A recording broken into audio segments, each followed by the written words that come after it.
the law of gradualism. This has become a buzzword in 2014 because Pope Francis called a synod on the family. And a lot of that synod was about how to do evangelization with homosexually oriented people and divorced and remarried people. And for some reason, out of nowhere, like, I don't know if I knew anybody had ever heard of it, they started throwing around the law of gradualism. And it was an extremely meaningful statement. And as soon as I understood what they were saying, I was like, wow, I've been thinking about that for a long time, but I never had a word for it. And what it means is that there seems to be something in the normal way God works that he's following gradualism. You know, I'm a missionary, been a missionary for a decade. I've seen a couple dozen people convert into the church. And oftentimes when that happens, that doesn't seem gradual. I mean, that's a turning point. That's it's actual entering of the church. But even then, I'm like, you walk away and you're like, well, why isn't that more radical? You know, like, why isn't it like they, dramatically quit sinning or something like that? You know, like even then I wanted it to be more radical.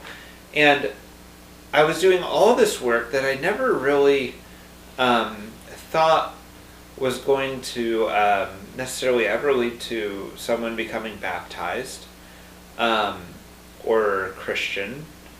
But was deeply right. Like I felt very strongly about it. Like I knew I was doing God's will, but but if I went around and tried to measure the fruits of the work, it was always like, well, this is pretty small fruits, you know. And it always bothered me, but I knew it was right, but I never could make sense of that. You know, like if we're doing the work of God, why aren't people just like falling over new people all the time?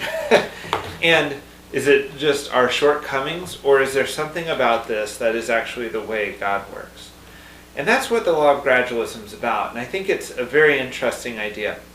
And I brought it to the Bible and started thinking about it in terms of the New Testament even before I knew what the law of gradualism was. And I would say, well, is all change in people's lives gradual? And that's not true. There's this distinct message in the New Testament that there are these kapowie moments, these conversion moments, these like disconnected moments where people have radical change, you know. These moments are not that common. They're not that common the way they're characterized in the New Testament, but do they exist? Yes. And once I heard about the law of gradualism, and once I compared it to that other idea, I kind of think that the way evangelism works is it's like gradual, hopefully kapowie, up to a new point, gradual, the rest of the way. And that kapowie could be getting off of drugs, saving a marriage, getting married, converting in some way, you know, major life change, stopping a sin, doing something that's right, in some way giving yourself more fully to God, you know.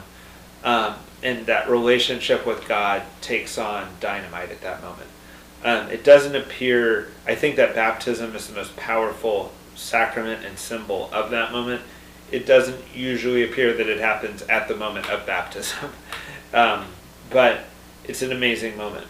But ministries can't be founded on that moment. Like we're founded on almost the thankless work of the gradual, because that moment is such a mystery.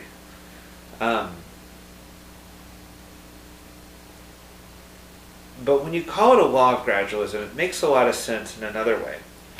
Think about the Bible and salvation history and the way God has not just worked with you in your life and how you're going to interpret how God should be or how God likes to work. Look at the whole history of God working with humanity, what we call salvation history. Why did it take thousands of years between Adam and Eve and Jesus? Why wasn't the Immaculate Conception and the Virgin Mary born the moment of original sin? Why didn't God create the cure a minute after the disease took hold? You know, or a second after, or instantaneously with the disease took hold? Why did he come to man so gradually. There's a mystery in that, and it's so evident in the Bible now when I think about it in this term, is that God comes to and reveals himself slowly over the Old Testament, more and more and more fully, over thousands of years until Christ, when he does it most fully. And then in the giving of the Holy Spirit, where it's kind of the most internally obvious, full revealing of Christ, of God that you can have, that he's made available. Why did he choose to work with mankind that way? There's a mystery in that. So I think whenever we look at evangelism, we need to think of the law of gradualism. The opposite of the law, the opposite of working through the law of gradualism, I would call bonking on the head. I'll make a different video on that. But it's like where you just want to come up and say, hey, you stupid, pow!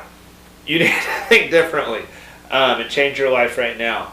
Whereas in reality, most evangelism, most of the way God has shown that he himself wants to work is gradually, bringing people to him slowly and surely over time.